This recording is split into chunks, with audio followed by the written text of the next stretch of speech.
Assalamualaikum warahmatullahi wabarakatuh. Pada pertemuan ini kita akan membahas pasar barang dalam perekonomian terbuka. Di sini kita akan membedakan antara permintaan domestik akan barang dan permintaan akan barang domestik. Sekilas dua kalimat ini tampak serupa. Padahal ketika kita bahas lebih dalam, permintaan domestik akan barang dan permintaan akan barang domestik itu punya pengertian yang berbeda. Kita akan bahas satu persatu di sini. Yang pertama kita akan berbicara terkait dengan permintaan domestik akan barang. Nah, ketika kita berbicara permintaan domestik akan barang, maka kita akan mengatakan kita akan menjumlahkan semua permintaan warga negara yang ada di suatu negara tersebut. Kita akan menjumlahkan semua permintaan warga domestik terhadap suatu barang, baik barang itu diproduksi di dalam negeri atau diproduksi di luar negeri. Itu ketika kita berbicara permintaan domestik akan barang. Nah, lain halnya ketika kita berbicara terkait permintaan akan barang domestik. Nah, ketika kita berbicara permintaan akan barang domestik, ya, berarti kita akan melihat berapa banyak orang yang ingin membeli barang buatan domestik.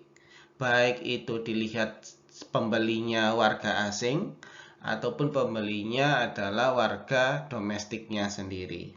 Nah, jadi itu adalah yang menjadi pembeda antara permintaan domestik akan barang dan permintaan akan barang domestik. Sekarang kita akan melihat model atau rumus yang membentuk akan permintaan barang domestik. Jadi ketika Anda bertanya, permintaan akan barang domestik itu dipengaruhi oleh apa saja? Permintaan akan barang domestik di situ dijelaskan akan dipengaruhi oleh beberapa hal. Yang pertama adalah permintaan domestik akan barang itu dipengaruhi oleh konsumsi. Semakin tinggi individu yang ada di suatu negara itu mengkonsumsi barang atau jasa, maka secara otomatis permintaan barangnya ya juga akan semakin banyak pula. Begitu juga dengan investasi. Semakin tinggi investasi berarti semakin, katakanlah ketika kita hubungkan dengan aktivitas produksi, semakin tinggi investasi di suatu perusahaan berarti perusahaan pasti akan menambah jumlah gedung, jumlah peralatan dan perlengkapan. Maka secara otomatis permintaan akan barangnya juga akan semakin tinggi. Kemudian kita bisa lihat juga permintaan akan barang domestik itu dipengaruhi oleh pengeluaran pemerintah. Semakin tinggi pengeluaran pemerintah, semakin tinggi pengeluaran pemerintah, tentu saja barang ataupun jasa yang dibutuhkan juga akan semakin banyak pula. Tetapi ketika pemerintah mengurangi pengeluarannya, maka secara otomatis barang dan jasa juga akan semakin berkurang permintaannya. Nah, di situ disimbolkan C plus I plus G. Kemudian permintaan akan barang domestik, ya, permintaan akan barang domestik itu juga dipengaruhi oleh aktivitas ekspor dan impor.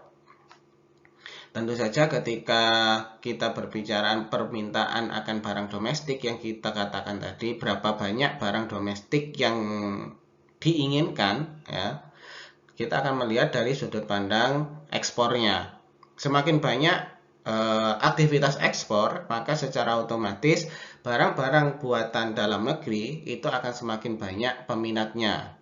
Tetapi sebaliknya, biasanya ketika negara tersebut mengalami defisit, tentu saja barang-barang buatan luar negeri itu semakin laku, tapi ketika kita bicara barang-barang buatan dalam negeri, itu kurang begitu diminati oleh masyarakat domestik ataupun masyarakat asing. Itu ketika kita membicarakan apa itu permintaan akan barang domestik. Nah, kemudian kita akan melihat lebih fokus terkait dengan apa saja yang mempengaruhi apa saja yang mempengaruhi aktivitas konsumsi, investasi, serta pengeluaran pemerintah. Nah, ketika kita berbicara perekonomian tertutup maka kita akan mengatakan aktivitas ekonomi itu hanya dipengaruhi oleh aktivitas konsumsi masyarakat secara domestik, artinya tidak melibatkan barang-barang asing. Kemudian aktivitas investasi juga hanya berlaku sekupnya kecil, artinya tidak berhubungan dengan negara asing. Kemudian ketika berbicara pengeluaran pemerintah, juga di sini kita akan mengatakan pengeluaran pemerintah itu bagaimana pemerintah membeli barang atau menyukupi kebutuhannya tidak melibatkan pihak asing. Itu ketika kita bicara perekonomian tertutup. Nah, tetapi ketika kita menggunakan perekonomian terbuka, tentu saja pengaruh yang mempengaruhi konsumen untuk melakukan konsumsi, investasi, ataupun yang mempengaruhi pengeluaran pemerintah tentu saja tidak hanya bersumber dari dalam negeri, tetapi bersumber dari luar negeri juga. Nah, ketika bersumber dari luar negeri, maka ada yang mempengaruhi, yaitu kita sebut perekonomian terbuka biasanya ketika ada aktivitas ekspor impor. Apa yang mempengaruhi? Di situ dikatakan ketika perekonomiannya dilakukan secara terbuka, maka kurs real atau nilai uang dalam negeri dibandingkan dengan uang luar negeri itu cukup mempengaruhi. Semakin kuat nilai tukar uang dalam negeri kita, maka kita akan mengatakan pembelian barang-barang luar negeri itu akan semakin banyak karena nilai uang kita mengalami penguatan atau yang kita sebut dengan apresiasi biasanya. Tetapi ketika mata uang kita itu mengalami pelemahan yang kita sebut dengan depresiasi, biasanya belanja-belanja konsumsi terutama pembelian barang dari luar negeri itu akan berkurang karena kenapa? Nilai uang kita mengalami pengurangan sehingga barang luar negeri terkesan mahal. Nah, kemudian di sini ketika kita bicara konsumsi, konsumsi itu secara positif pasti akan dipengaruhi oleh yang namanya pendapatan dan pajak, yang kita sebut biasanya pendapatan disposable. Sehingga semakin besar atau sedikitnya konsumsi yang diterapkan baik itu oleh individu, perusahaan, atau negara, itu biasanya akan dipengaruhi oleh pendapatan disposable-nya. Makin besar pendapatannya, makin besar gaji seseorang, secara otomatis tingkat konsumsinya juga akan semakin tinggi. Tetapi selain Y atau pendapatan, tentu saja dilihat dari tanggungan yang dia punya. Misalkan pembayaran pajak ataupun pembayaran kredit atau hutang, itu nanti juga pasti akan mempengaruhi tingkat konsumsi seseorang. Walaupun pendapatannya cukup tinggi, cukup besar, tetapi ketika tanggungan yang dia miliki juga masih cukup banyak, maka secara otomatis konsumsinya juga tidak akan sebesar seperti orang yang sedikit tanggungan ekonominya. Kemudian ketika kita berbicara investasi, kita akan mengatakan juga investasi itu, ketika kita berbicara produsen, dari sudut pandang yang produktif menghasilkan barang, investasi itu dipengaruhi oleh produksi. Ketika kita ingin menghasilkan output yang jauh lebih banyak dari tahun-tahun atau periode-periode sebelumnya, maka secara otomatis kita sebagai produsen akan menambah perlengkapan kita, akan menambah jumlah peralatan kita untuk produksi, yang kita sebut biasanya dengan investasi.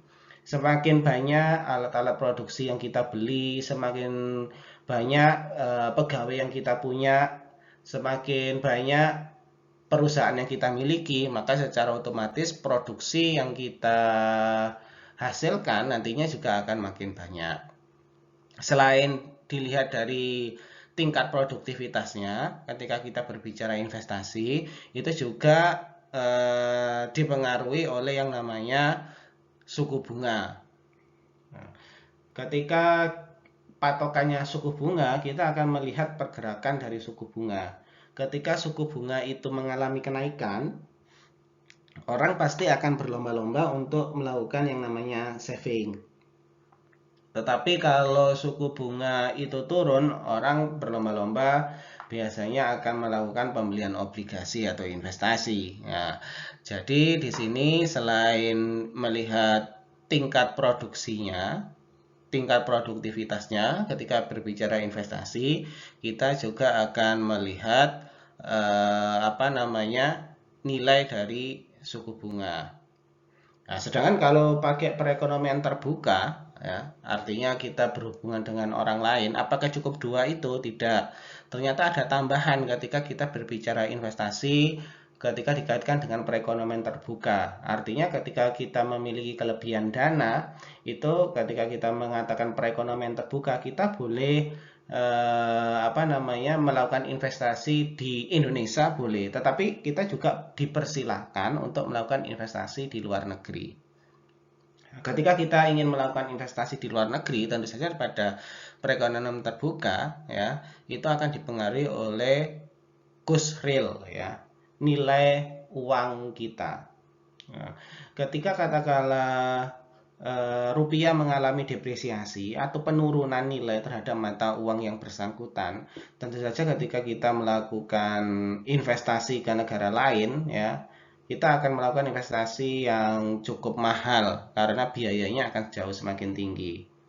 Tetapi ketika katakanlah kurs real kita menguat, kemudian kita ingin melakukan pembelian berbagai macam barang untuk kebutuhan produksi di luar negeri, ketika katakanlah nilai rupiah kita menguat, kita akan mengatakan barang-barang di luar negeri itu kesannya akan jauh lebih murah daripada barang-barang yang ada di dalam negeri. Nah, itu pengaruh kurs real ketika kita berbicara investasi pada perekonomian terbuka. Kemudian di sini ada yang mempengaruhi determinan impor, ya. Jadi suatu negara itu bisa melakukan aktivitas impor jauh lebih banyak atau jauh lebih sedikit, itu dipengaruhi oleh dua hal di situ. Apa saja yang mempengaruhi impor itu kadang jauh lebih banyak atau jauh lebih sedikit? Ada dua hal. Yang pertama adalah ketika kita berbicara pendapatan, ya.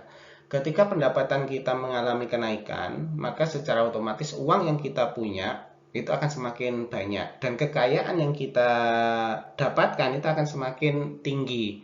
Sehingga ketika kita punya uang banyak, punya kekayaan yang semakin melimpah, secara otomatis untuk membeli barang-barang luar negeri, ya, itu kita akan jauh lebih sanggup dan jauh lebih bisa daripada ketika pendapatan kita mengalami penurunan.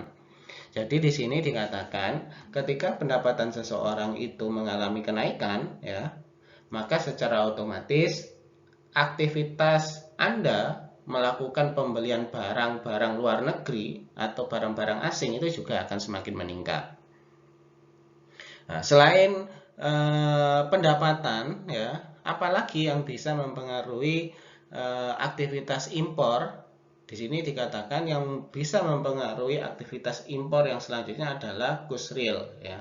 Jumlah atau kekuatan mata uang kita jika dibandingkan dengan mata uang lain.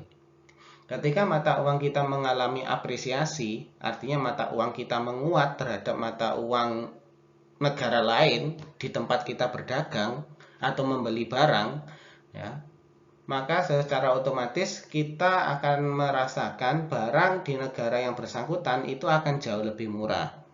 Nah, jadi ketika mata uang kita terapresiasi, ya, katakanlah rupiah terapresiasi terhadap dolar, maka kita akan menganggap barang-barang Amerika Serikat itu akan jauh lebih murah.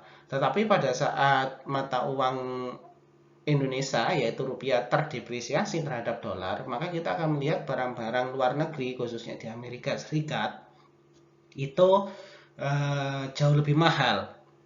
Nah, ketika mata uang atau kurs real kita itu menguat, ya, maka secara otomatis aktivitas impor kita juga akan semakin naik. Tetapi ketika mata uang dalam negeri kita itu mengalami pelemahan, maka secara otomatis impor yang kita lakukan itu juga akan mengalami penurunan. Itu ketika kita melihat faktor-faktor apa saja yang mempengaruhi impor. Nah, selanjutnya di sini kita akan melihat faktor-faktor apa saja yang mempengaruhi ekspor. Nah, ketika kita berbicara ekspor itu berarti kan kita akan berbicara terkait orang asing ya membeli barang-barang yang diciptakan di negara kita. Nah, apa saja yang mempengaruhi? Di situ hampir sama seperti yang ada di determinan impor ya. Bedanya di sini adalah ketika kita bicara Y atau pendapatan. Nah, pendapatan yang dimaksud di ekspor ini adalah bukan pendapatan orang dalam negerinya ya. Jadi yang dikatakan Y di sini adalah pendapatan orang asing ya.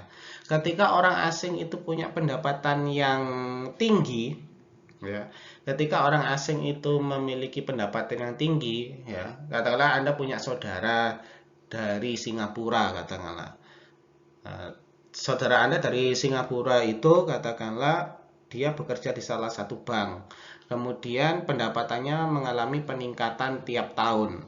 Nah, artinya pendapatannya makin lama makin tinggi. Menurut determinan ekspor itu akan dikatakan ketika orang asing itu punya pendapatan yang semakin tinggi, bisa dipastikan ya permintaannya terhadap barang-barang barang-barang dari negara kita itu akan semakin tinggi seperti itu ya. Sehingga ketika kita melihat determinan ekspor, pendapatan itu bukan dilihat dari pendapatan warga domestiknya, tetapi dilihat dari pendapatan warga asingnya. Ketika warga asing itu punya pendapatan semakin banyak, ya, bisa dipastikan aktivitas ekspor di negara kita itu juga akan semakin tinggi juga. Karena banyak orang asing yang nantinya beli barang di kita. Kenapa mereka beli barang di kita? Katakanlah karena pendapatannya mengalami kenaikan. Itu yang kita lihat dari Y-nya.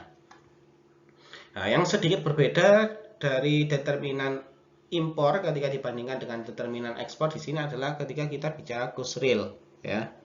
Cost real ini gimana maksudnya? Tadi dikatakan ketika mata uang rupiah itu mengalami apresiasi ya. Mata uang rupiah itu mengalami penguatan. Kita kalau ingin beli barang luar negeri itu akan terkesan barang luar negeri itu akan jauh lebih murah. Sehingga nanti ketika apresiasi itu penguatan nilai uang itu tidak dikontrol dengan baik, maka biasanya aktivitas impor yang dilakukan di suatu negara itu akan meningkat tajam. Maka perlu dikontrol. Nah, kemudian ketika kita berbicara ekspor, ternyata cost real yang mengalami penguatan ya, ketika mata uang kita itu semakin membaik, katakanlah rupiah itu mengalami penguatan, maka dilihat dari sudut pandang ekspor ya, aktivitas ekspor itu justru malah mengalami penurunan. Kenapa? Karena ketika mata uang kita mulai menguat ya, maka secara otomatis harga-harga barang di dalam negeri itu juga akan mengalami kenaikan. Ketika harga-harga barang luar dalam negeri itu mengalami kenaikan, ya tentu saja orang asing itu akan berpikir lagi untuk membeli barang kita karena barang-barang di Indonesia katakanlah mengalami kenaikan. Nah, ketika barang itu mengalami kenaikan, ketika kita berbicara hukum permintaan dan penawaran, ketika harga-harga barang naik, tentu saja permintaan akan barang itu akan berkurang. Begitu juga itu berlaku di aktivitas ekspor ya. Ketika nilai uang kita menguat, harga-harga barang Indonesia pasti akan naik. Nah, ketika harga barang Indonesia semakin naik, tentu saja permintaan terhadap barang Indonesia yang mengalami kenaikan, ya, tentu akan mengalami pengurangan permintaan. Itu adalah ketika kita berbicara determinan ekspor. Kemudian di sini kita akan berbicara atau membahas terkait permintaan akan barang ekspor domestik dan ekspor bersih. Dalam gambar ini ya, kita ditunjukkan terkait dengan jumlah output yang diminta ya di suatu negara dalam perekonomian terbuka. Nah, poin awal ya, poin yang awal itu dikatakan DD itu menunjukkan permintaan barang domestik. Ya, ketika kita berbicara permintaan barang domestik, ya, kita akan mengatakan permintaan barang domestik itu apa? Jumlah barang yang diminta di suatu negara, baik itu barangnya bersumber dari dalam negeri ataupun dari luar negeri. Nah, itu pengertian yang awal tadi. Nah, DD ini berarti menunjukkan jumlah barang yang diminta katakanlah di negara Indonesia, baik barangnya itu berasal dari Indonesia atau berasal dari luar Indonesia. Ya, dimana jumlah barang yang diminta itu adalah C plus I plus G. Berarti banyak sedikitnya barang yang diminta tergantung dari konsumsi, investasi, dan pengeluaran pemerintah. Hanya saja di sini kita sekarang menggunakan yang namanya perekonomian terbuka. Ketika ngomong perekonomian terbuka, maka barangnya bisa berasal dari dalam negeri atau berasal dari luar negeri. Kemudian poin yang kedua itu dikatakan garis AA itu menunjukkan permintaan akan barang domestik. Nah, jadi D ini adalah keseluruhan jumlah barang yang diminta, baik itu barang dalam negeri ataupun luar negeri. Nah, kalau AA, ya, ketika kita bicara garis AA, ini menunjukkan berapa banyak barang domestik yang diminta oleh masyarakat Indonesia. Karena seperti itu, kita akan bicara itu berarti adalah AA. Nah, antara jarak DD dengan AA ini punya jarak, ya. Nah, jarak ini ya itu yang kita sebut adalah nilai impor.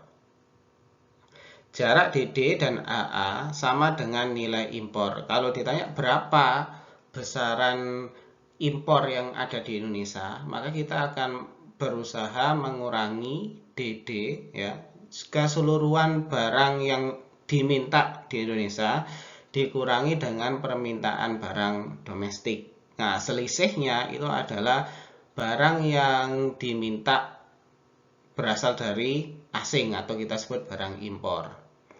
Nah, kemudian di sini keempat itu dicatatkan kalau masyarakat itu memiliki pendapatan itu berubah, artinya pendapatannya semakin hari semakin naik. Ya, katakan kita atau Anda nantinya itu bekerja, kemudian pendapatan Anda itu kok mengalami peningkatan dari waktu ke waktu. Dari kurva ini itu atau dari gambar ini itu dikatakan ketika pendapatan seseorang itu naik, maka permintaan akan barang asing, ya, permintaan akan barang asing itu semakin meningkat. Ya, jadi kalau pendapatan kita itu makin lama makin banyak, ya, kita kalau ingin mengkonsumsi barang itu kita punya kecenderungan lebih suka mengkonsumsi barang luar negeri daripada barang buatan dalam negeri. Itu maksud yang ada di poin yang keempat.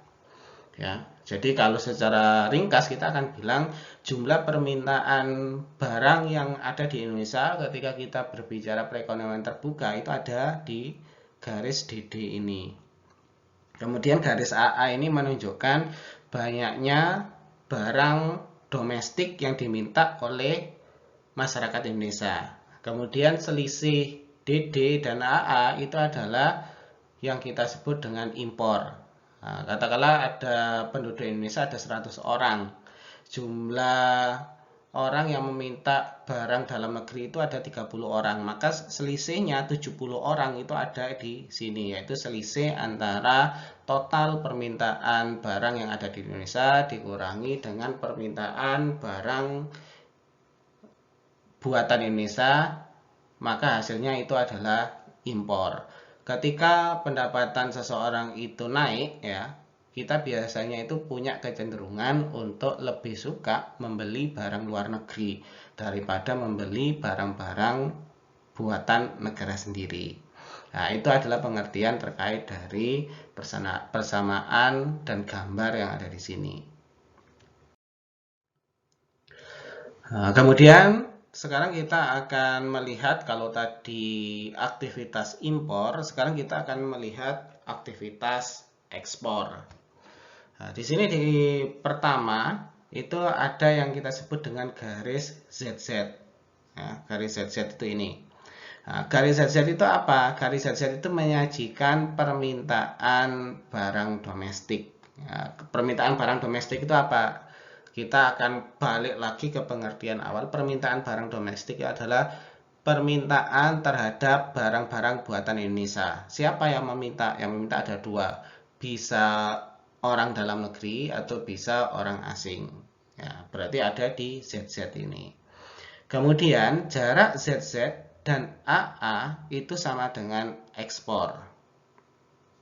Ya, jarak ZZ dan AA, jadi selisih ya, selisih antara ZZ dan AA itu kita sebut dengan ekspor. Nah, kemudian di situ dikatakan ekspor diberikan oleh jarak A dan C. Ya, ketika kita tanya berapa ekspor Indonesia, kita akan mengatakan ekspor Indonesia ya sebanyak A dan C.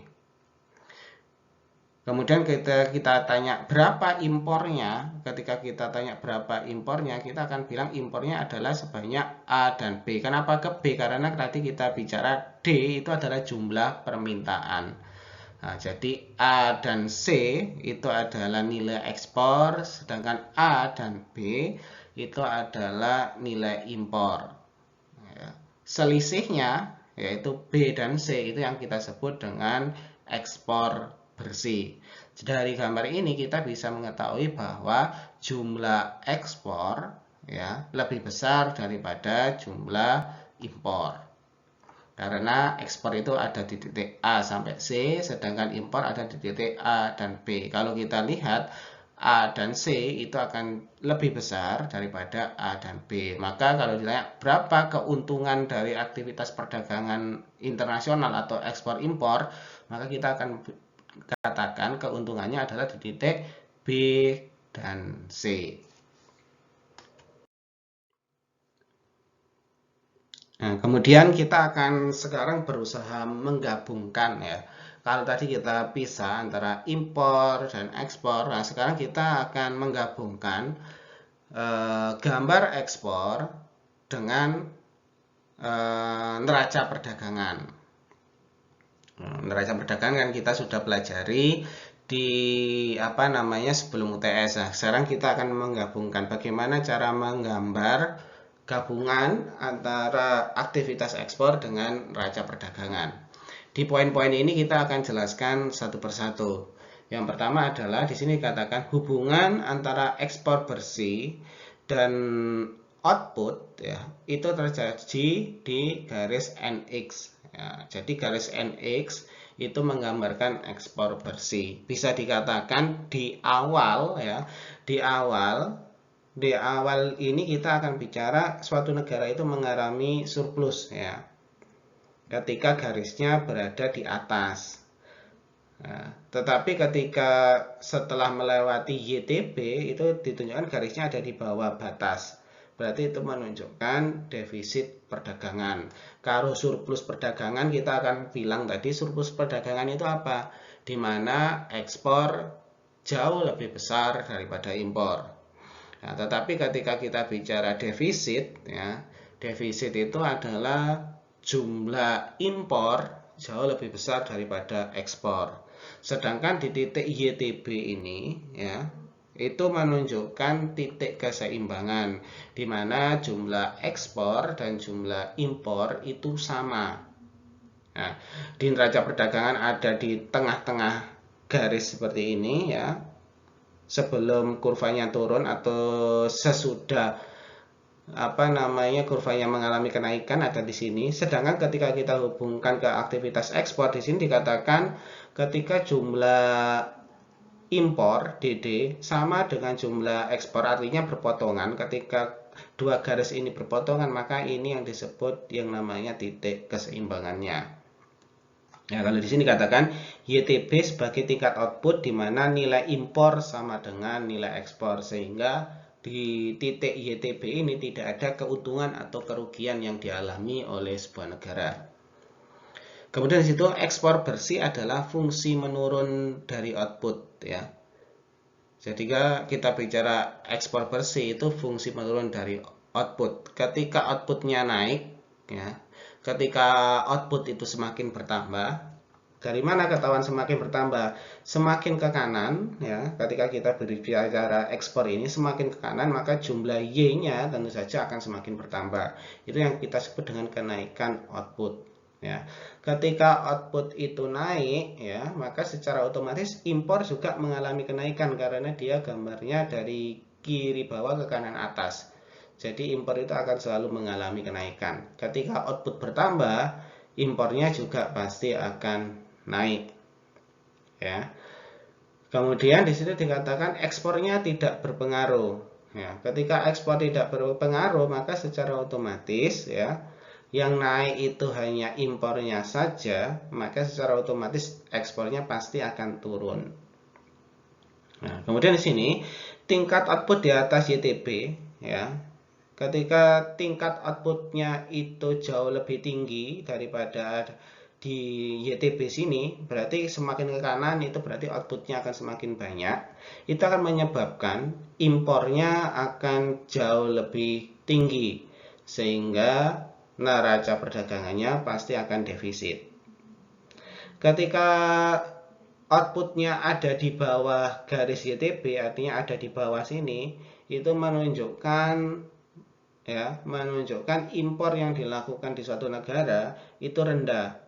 Nah, bisa kita lihat di sini ya, kalau kita ingin membandingkan antara jumlah impor, permintaan impor sama permintaan ekspor, di sini bisa kita lihat ekspor itu adalah nilainya A sampai C, sedangkan impor itu nilainya A sampai dengan B. Dengan demikian bisa kita sampaikan atau kita bisa infokan ya, semakin rendah Y-nya ya, semakin rendah artinya di bawah YTB, jumlah ekspor akan semakin besar, sedangkan jumlah impor akan semakin kecil. Sehingga ketika kita merujuk ke situ, kita tarik ke bawah, ini menunjukkan surplus perdagangan. Kemudian di sini kita akan membahas terkait dengan peningkatan permintaan domestik ataupun asing. Jadi di sini kita akan melihat ketika permintaan terhadap barang, baik itu permintaan domestik ataupun asing itu mengalami kenaikan, bagaimana efeknya.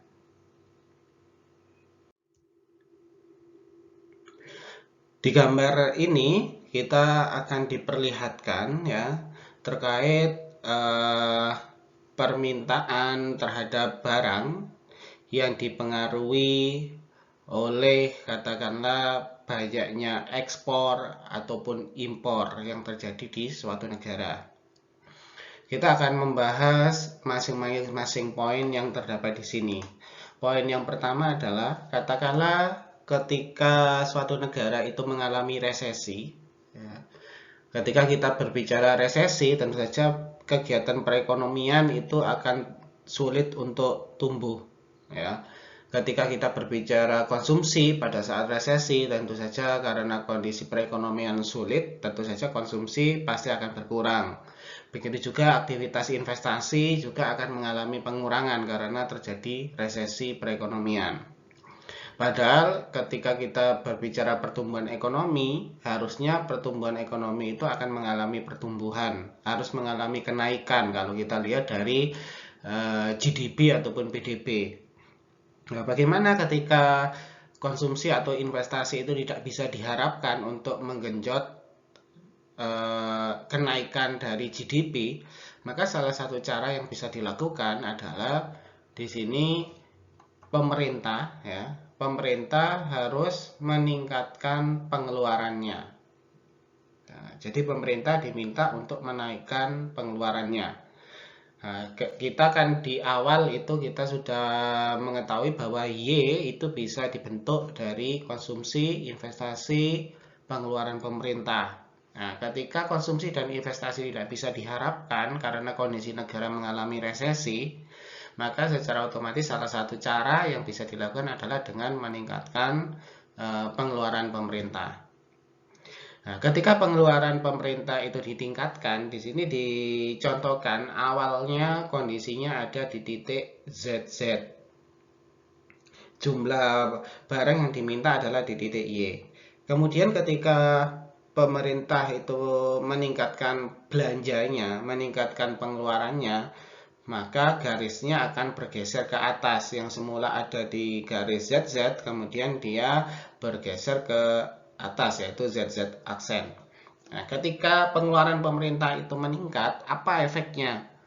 Nah, ketika pengeluaran pemerintah itu meningkat, maka secara otomatis ya, output yang ada ya, output yang ada di suatu negara itu akan mengalami peningkatan dari Y ke Y aksen.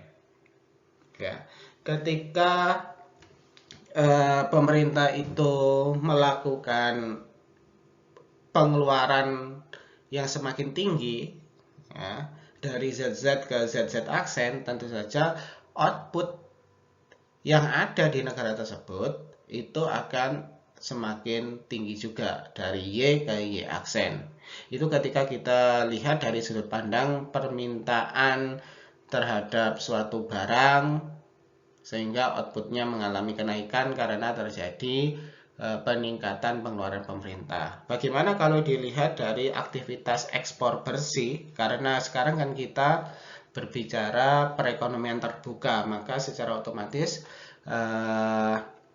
pertumbuhan perekonomian negara akan sangat tergantung dari aktivitas ekspor impor.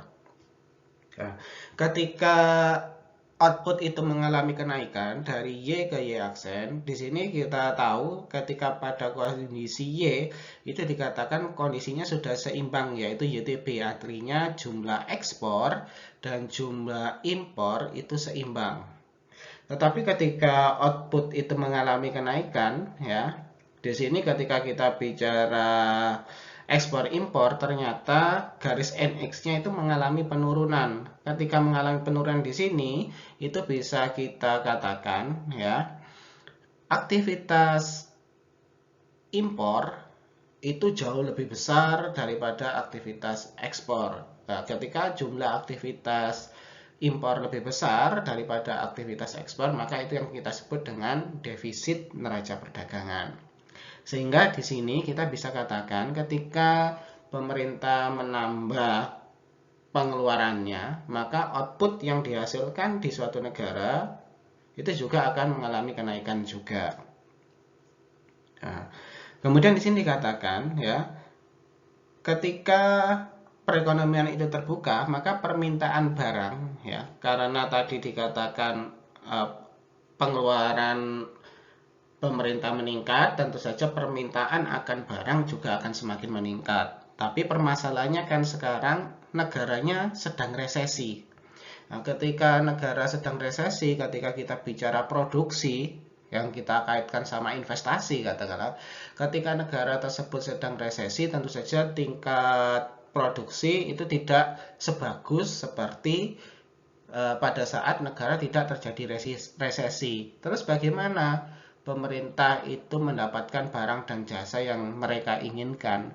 Nah, ketika kondisi negara itu tidak stabil dan tidak bisa menciptakan barang dan jasa yang diminta oleh pemerintah, maka secara otomatis negara itu akan melakukan pembelian barang ke negara lain yang kita sebut dengan impor. Maka secara otomatis di sini kita akan bilang ya, ketika pengeluaran pemerintah meningkat sedangkan pada kondisi resesi ya, maka secara otomatis ya, di sini akan dikatakan permintaan domestiknya itu akan jadi kecil. Tetapi yang jauh semakin besar adalah permintaan akan barang asing sehingga impornya meningkat. Ya, ketika impor meningkat, maka seperti yang kita bilang tadi, padahal sudah dalam kondisi yang stabil, kemudian pemerintah tetap menambah pengeluarannya sehingga Y-nya bertambah, Y yang diminta tentu saja akan semakin bertambah, pendapatan pemerintah juga akan semakin bertambah, semakin tinggi pendapatan pemerintah, semakin tinggi output yang diminta, padahal negara tidak bisa menghasilkan apapun karena resesi, maka solusinya adalah membeli barang-barang asing. Nah, ketika membeli barang-barang asing bisa kita pastikan ya jumlah impornya itu akan semakin lama semakin naik daripada jumlah ekspornya, sehingga negara yang bersangkutan itu akan mengalami defisit neraca perdagangan karena jumlah impor lebih besar daripada jumlah ekspor. Kemudian di sini kita akan mencoba menggabungkan ya kurva antara permintaan domestik akan barang dengan permintaan akan barang domestik. Ya, seperti yang awal sudah dijelaskan ya, ketika kita berbicara permintaan domestik akan barang berarti kita akan membicarakan katakanlah permintaan masyarakat Indonesia terhadap berbagai macam barang dan jasa yang bisa dihasilkan dari dalam negeri ataupun luar negeri. Sedangkan kalau permintaan akan barang domestik itu adalah terkait dengan jumlah barang yang diminta, ya, jumlah barang yang diminta di mana barang tersebut dihasilkan di Indonesia katakanlah. Ketika suatu barang tercipta di Indonesia, kira-kira berapa permintaannya? Permintaan warga negara Indonesia dan permintaan warga negara asing. Itu yang kita sebut dengan permintaan akan barang domestik. Nah, kita akan bahas 3 poin yang ada di sini ya. Peningkatan permintaan asing ya. Ketika permintaan asing itu mengalami peningkatan ya, akan menghasilkan peningkatan output dan surplus perdagangan. Ya, jadi surplus perdagangannya itu ada di NX ini. Ya, katakanlah di sini ini adalah jumlah barang yang diminta ya. Kita akan bilang ini adalah jumlah barang yang diminta. Kemudian kita di sini diketahui bahwa ternyata pada gambar ini itu ditunjukkan permintaan akan barang domestik itu mengalami kenaikan. Ketika jumlah permintaan akan barang domestik itu mengalami kenaikan, Y-nya juga pasti akan bergerak dari Y ke Y aksen.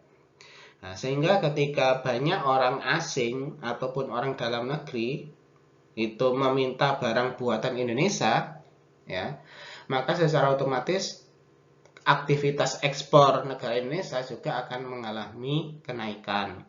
Berapa besar kenaikan ekspornya? Ya, besar kenaikan ekspornya itu adalah di perubahan jumlah ekspor impor ini, yaitu delta NX.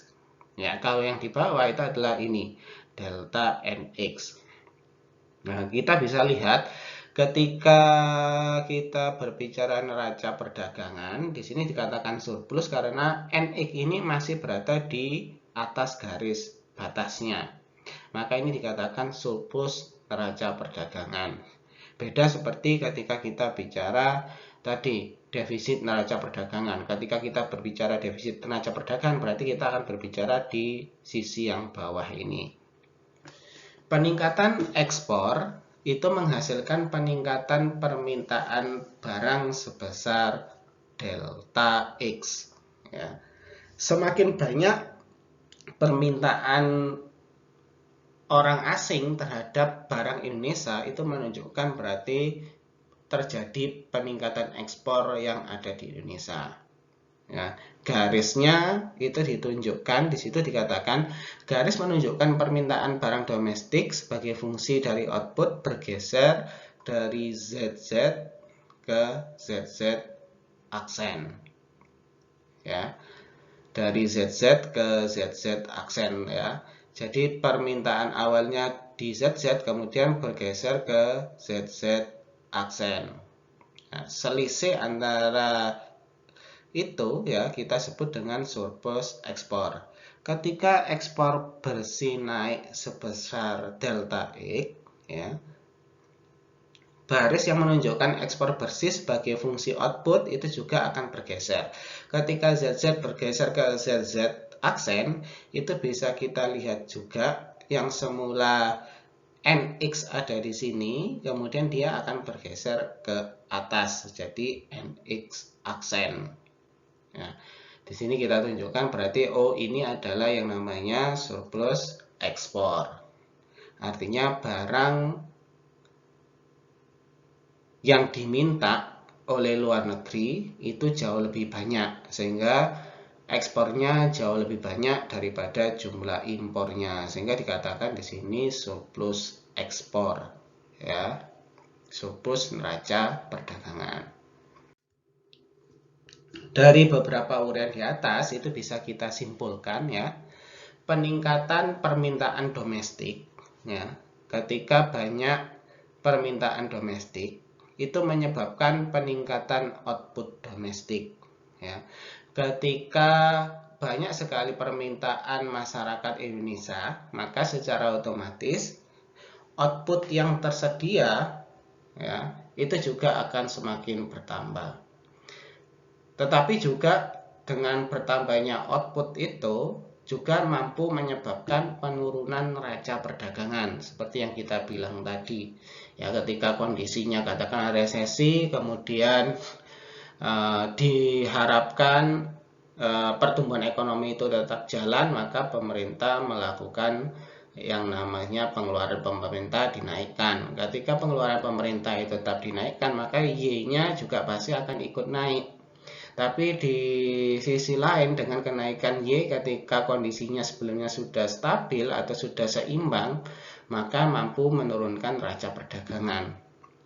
Kemudian di situ peningkatan permintaan asing, ya, katakanlah ketika orang asing itu banyak yang tertarik atau minat untuk membeli barang-barang Indonesia, katakanlah, itu akan menyebabkan peningkatan output domestik, ya. Y-nya juga pasti akan meningkat. Ya, ketika Y-nya meningkat, tentu saja akan menyebabkan perbaikan neraca perdagangan. Nah, dari dua kesimpulan ini bisa kita ambil intinya, ya, Y di sebuah negara itu pasti akan meningkat. Ya, hanya saja ada peningkatan Y itu menyebabkan penurunan neraca perdagangan, yang satunya dengan adanya peningkatan Y itu bisa menciptakan atau memperbaiki neraca perdagangan, atau neraca perdagangan bisa surplus. Kapan atau gimana caranya supaya neraca perdagangan itu bisa surplus? Caranya adalah kita sebagai suatu negara harus bisa menaikkan jumlah Y-nya, ya. Jumlah Y itu naik harus dengan cara bagaimana caranya orang asing membeli barang kita. Nah, ketika orang asing banyak membeli barang kita, maka permintaan barang itu akan semakin naik. Nah, ketika permintaan barang semakin naik, tentu saja barang-barang diekspor juga akan semakin banyak, sehingga ekspor akan jauh lebih besar daripada impor. Sedangkan di sisi yang lain, ya, Y-nya itu semakin bertambah, tapi bertambahnya bukan karena orang lain atau negara asing atau orang asing minta barang, tapi Y-nya itu naik gara-gara permintaan dalam negeri. Ketika Y-nya naik gara-gara permintaan dalam negeri, itu akan menurunkan neraca perdagangan. Nah, itu adalah kesimpulan dari beberapa gambar yang sudah kita bahas di awal tadi.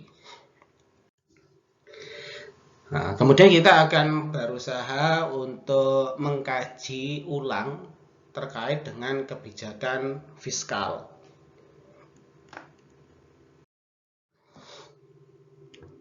Karena kita sekarang membahas perekonomian negara itu terbuka, maka tentu saja pembahasan ekonomi ini akan cukup rumit, mengingat ketika kita bicara perekonomian terbuka, artinya setiap negara itu akan saling terhubung ketika mereka melakukan aktivitas perdagangan internasional.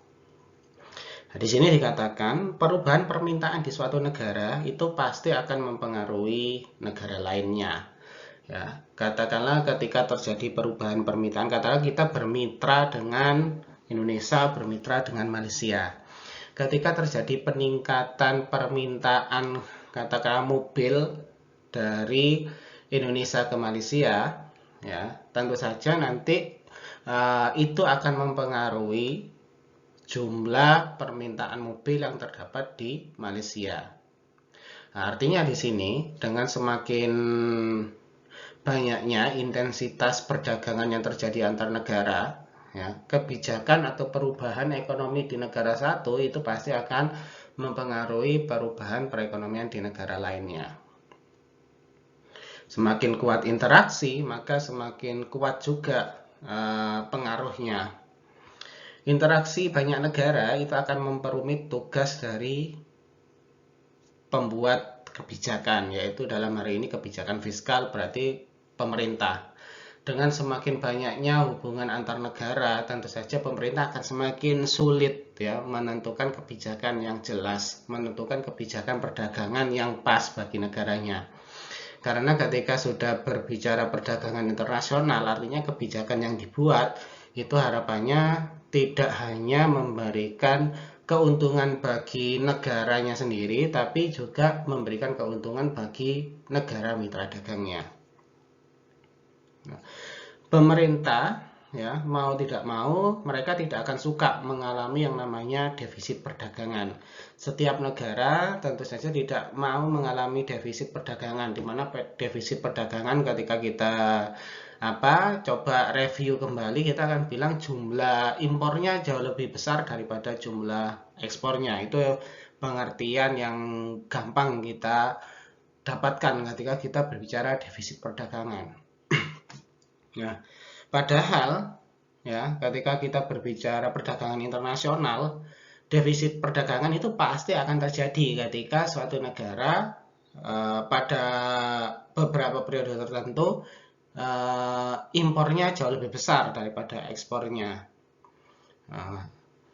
Bagaimana caranya untuk meminimalisir kegiatan defisit perdagangan, kemudian memperlancar bagaimana pemerintah membuat aturan-aturan sehingga aturan yang dibuat itu tidak merugikan mitra dagangnya atau tidak merugikan negaranya sendiri. Maka perlu yang namanya koordinasi kebijakan atau policy coordination. Ya.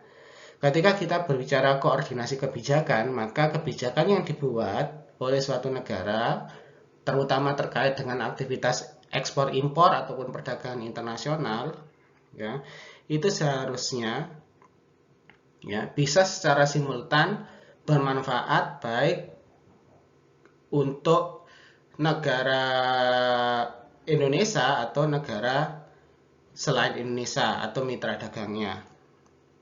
Di situ dikatakan jika semua negara itu mengkoordinasikan kebijakan makroekonominya, ya, katakanlah Indonesia ingin membuat kebijakan perdagangan dengan negara Malaysia supaya tidak merugikan salah satu pihak, maka sudah sewajarnya kebijakan yang dibuat itu koordinasikan dengan negara-negara mitra dagangnya, yaitu Malaysia.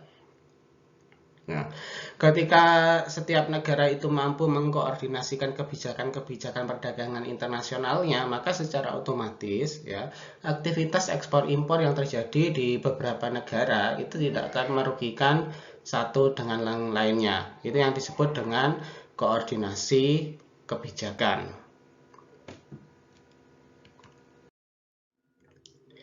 Kemudian sekarang kita akan membahas apa itu depresiasi, kemudian neraca perdagangan, dan output.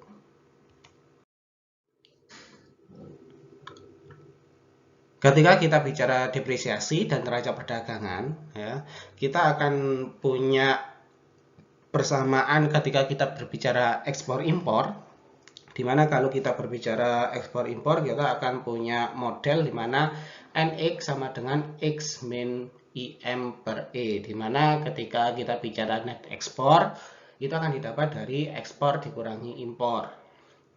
Nah, kemudian kalau kita masih ingin pecah lagi, kita akan bilang net ekspor itu sama dengan ekspor. Nah, ekspor itu didapat dari mana? Nah, ekspor itu akan kita dapat determinan yang mempengaruhi ekspor itu apa? Y bintang. Apa itu Y bintang? Kita akan bilang ekspor di negara kita itu bisa meningkat jika orang-orang asing itu pendapatannya semakin meningkat. Ketika orang-orang asing pendapatannya semakin meningkat, tentu saja permintaan akan barang-barang itu juga akan semakin meningkat. Tentu saja ekspornya juga pasti akan meningkat nantinya. Kemudian ekspor itu juga dipengaruhi oleh nilai tukar.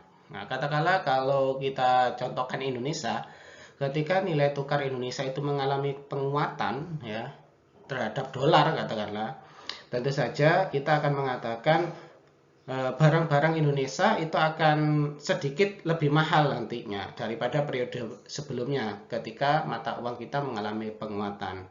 Nah, ketika mata uang kita mengalami penguatan, kemudian barang-barang itu mengalami kenaikan harga, tentu saja ekspor akan mengalami penurunan. Nah, itu ketika kita lihat dari sudut pandang ekspor. Kemudian kalau kita lihat dari sudut pandang impor, ya sebenarnya sama saja dipengaruhi oleh pendapatan dan nilai kursnya. Tapi bedanya kalau Y yang diimpor itu adalah pendapatan orang domestik, kalau Y yang diekspor adalah pendapatan orang asing. Nah, kalau diimpor pendapatan domestik artinya kita contohkan pendapatan kita ingin menghitung impor di Indonesia. Ketika pendapatan masyarakat di Indonesia itu semakin tinggi, ya tentu saja tingkat konsumsinya juga akan semakin tinggi. Nah, ketika konsumsinya semakin tinggi, maka mau tidak mau orang Indonesia atau masyarakat domestik itu biasanya punya ketertarikan untuk membeli barang-barang luar negeri. Sehingga ketika Y-nya naik, impornya juga dipastikan akan naik. Kemudian nilai kursnya. Ketika rupiah itu mengalami penguatan ya atau terapresiasi, jelas nilainya makin tinggi. Ketika nilainya makin tinggi, maka untuk membeli barang luar negeri itu juga akan semakin kuat. Semakin banyak kita bisa membeli barang-barang luar negeri ketika mata uang kita meningkat. Sehingga ketika kurs naik atau menguat, maka impor yang kita lakukan juga akan semakin besar. Nah, kemudian sekarang kita akan hubungkan dengan depresiasi.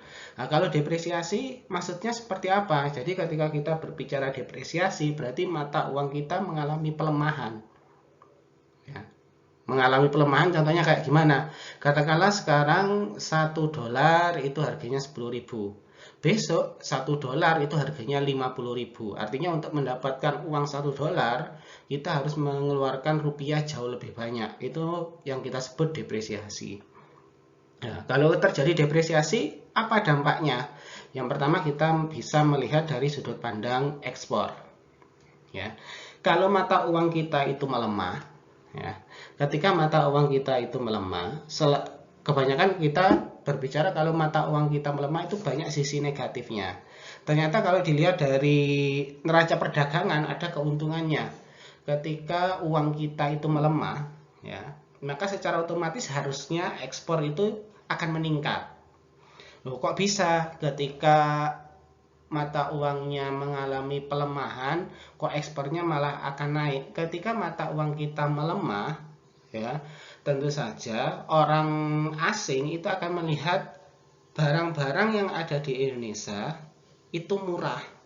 Nah, ketika barang-barang kita itu murah, kalau Anda belajar hukum permintaan dan penawaran, permintaan itu akan semakin naik jika harga barang yang ingin dibeli itu murah. Nah, sekarang dalam kondisi depresiasi ya, secara otomatis mata uang rupiah katakanlah terdepresiasi terhadap dolar. Bagi katakanlah orang Amerika ketika datang ke Indonesia, mereka akan melihat barang-barang di Indonesia itu murah. Nah, ketika barang-barang itu murah, maka kita akan mengatakan ketika barang itu murah tentu akan banyak sekali orang yang meminta barang itu, sehingga bisa kita katakan ketika terjadi depresiasi ya, barang-barang domestik atau barang-barang dalam negeri itu permintaannya akan naik. Nah, tapi agak sedikit berbeda ketika kita berbicara impor. Ketika mata uang kita itu melemah ya, pembelian barang-barang luar negeri itu akan mengalami penurunan. Kenapa? Karena rupiah kita itu mengalami pelemahan, sehingga kita melihat barang-barang luar negeri itu akan jauh lebih mahal. Ketika barang-barang itu jauh lebih mahal, kalau kita hubungkan dengan teorinya permintaan dan penawaran, kalau barangnya mahal, tentu saja kita pasti akan mengurangi permintaan terhadap barang tersebut. Nah, itu. Jadi kalau depresiasi, ekspornya meningkat, impornya melemah. Kemudian ketika kita mencoba membandingkan harga relatif barang asing terhadap barang domestik, kalau kita lihat harga barang itu lebih mahal atau murah, katakanlah barangnya sama, tapi tiba-tiba terjadi depresiasi mata uang kita itu mengalami pelemahan, ya. Walaupun barangnya sama, maka akan terlihat barang yang sama, tetapi ketika dijual di luar negeri, itu akan jauh lebih terlihat lebih mahal daripada barang domestik kita. Karena ketika dijual di Indonesia, katakanlah, karena rupiah mengalami depresiasi, harganya pasti akan turun walaupun barangnya sama. Tuh, jadi ada 3 dampak depresiasi dalam neraca perdagangan. Kita akan katakan berarti yang semula depresiasi itu nilai mata uang yang jatuh itu dianggap jelek, ya. Tapi ketika kita belajar terkait neraca perdagangan, kita akan bilang depresiasi itu sebenarnya bisa dilihat ada dampak positifnya, yaitu ketika terjadi depresiasi maka ekspor itu akan mengalami peningkatan. Dan ketika ekspor mengalami peningkatan, tentu saja devisa negara tentu akan semakin jauh lebih banyak. Sehingga modal itu akan semakin jauh lebih banyak, sehingga pertumbuhan ekonomi itu akan jauh lebih bagus. Nah, kondisi-kondisi seperti ini, ya, depresiasi yang meningkatkan ekspor seperti yang kita bicarakan tadi, itu yang disebut dengan kondisi Marshall-Lerner. Ya, itu yang disebut dengan kondisi Marshall-Lerner. Nah, dampak depresiasi. Nah, dampak depresiasi yang lain itu kita bisa sebutkan ada 2 hal ini. Ya, depresiasi itu menyebabkan pergeseran permintaan. Ya, kalau terjadi depresiasi, tadi kita bilang kalau terjadi depresiasi maka kita itu tidak lagi banyak berbelanja barang-barang luar negeri. Maka ketika kita tidak lagi banyak berbelanja barang-barang luar negeri, kita akan balik meminta barang-barang produksi dalam negeri. Sehingga ketika terjadi depresiasi, lonjakan permintaan barang domestik itu akan mengalami peningkatan. Baik lonjakan permintaan orang asing ataupun permintaan dari masyarakat domestik. Ya. Pergeseran permintaan tersebut itu pada gilirannya ya menyebabkan peningkatan output domestik, ya, karena banyak orang yang minta barang-barang produksi Indonesia, maka mau tidak mau, ya, produsen Indonesia pasti akan memproduksi barang jauh lebih banyak. Ketika produksinya jauh lebih banyak, kemudian banyak yang minta dan banyak yang mengekspor, orang asing banyak yang melakukan ekspor ke Indonesia, ya, maka secara otomatis neraca perdagangan itu akan kembali surplus. Kemudian kita akan bicara kurva J, ya. Kurva J ini adalah materi kita di akhir bab ini, ya. Kurva J itu menyatakan bahwa tadi dikatakan ketika terjadi depresiasi, ya, maka ekspor itu akan mengalami kenaikan. Nah, tapi kurva J itu mengatakan kenaikan itu tidak bisa dilakukan secara instan, ya. Katakanlah tiba-tiba nilai rupiah sekarang jatuh, maka besok tiba-tiba banyak orang luar negeri ataupun masyarakat itu menyerbu barang Indonesia. Tidak bisa secepat itu, ya. Perubahan-perubahan pola konsumsi itu butuh waktu, butuh penyesuaian, ya. Diperlukan waktu bagi konsumen untuk menyadari katakanlah tiba-tiba harga barang luar negeri mengalami kenaikan. Maka mereka biasanya kalau kita sebagai konsumen itu tidak langsung besoknya tidak membeli barang itu, tetapi harus ada penyesuaian.